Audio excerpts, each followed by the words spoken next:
We brought the e-bikes to the NRMA EV Drive Day at the University of Wollongong campus. As I already own a Tesla Model Y electric vehicle, my objective of attending this event was really to find out more about what the NRMA can offer with their Roadside Assistance program for electric vehicle owners. And I had the opportunity to talk with Michael Hanna, who's a patrol officer for the NRMA, specifically about their new vehicles and what the services are that they provide for electric vehicle owners with roadside assistance. So this is Michael, and he's with the NRMA, and we're just going to have a chat about what roadside assistance the NRMA can provide. Thanks for having a chat today, Michael. So what's the basis of the roadside assistance that you've got? So what we currently have is a 52 volt lithium iron phosphate battery in the back there. It's a bit difficult to see. Yep, hiding in the back.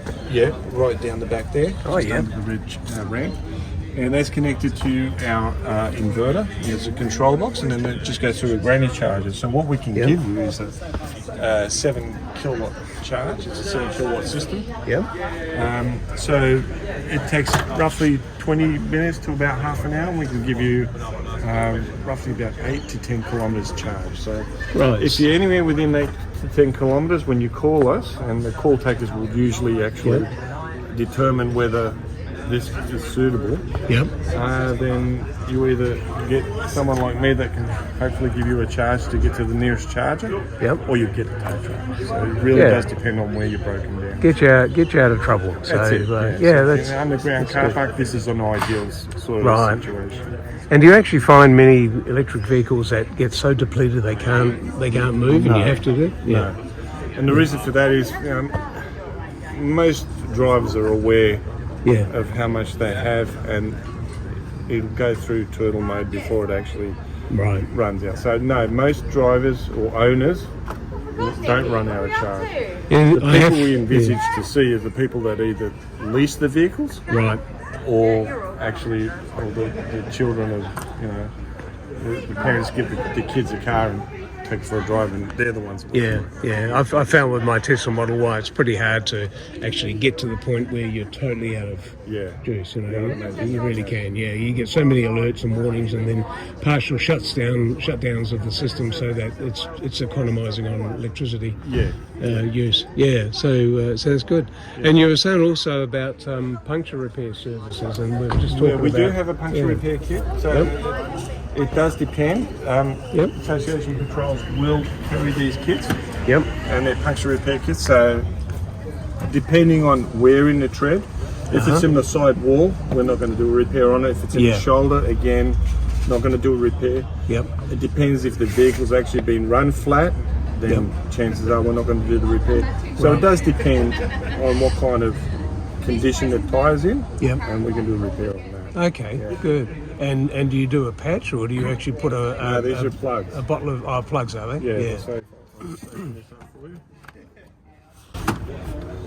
These are the type of plugs. So it does also depend on the size of the hole.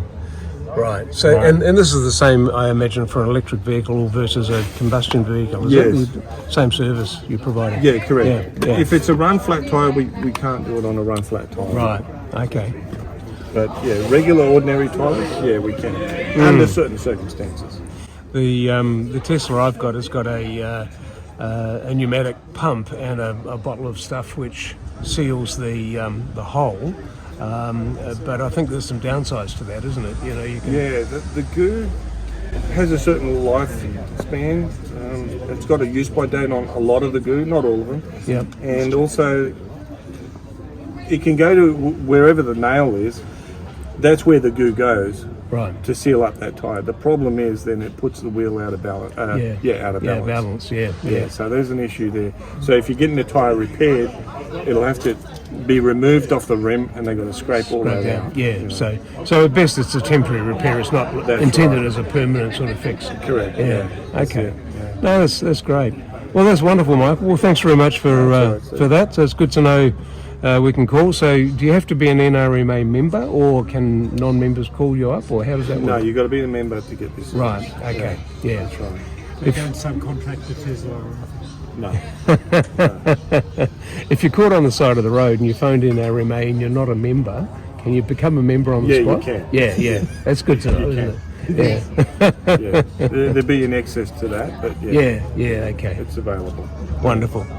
Good. Well, thanks for that. That's great. Let's hope we never have to call you, though. Thanks very much.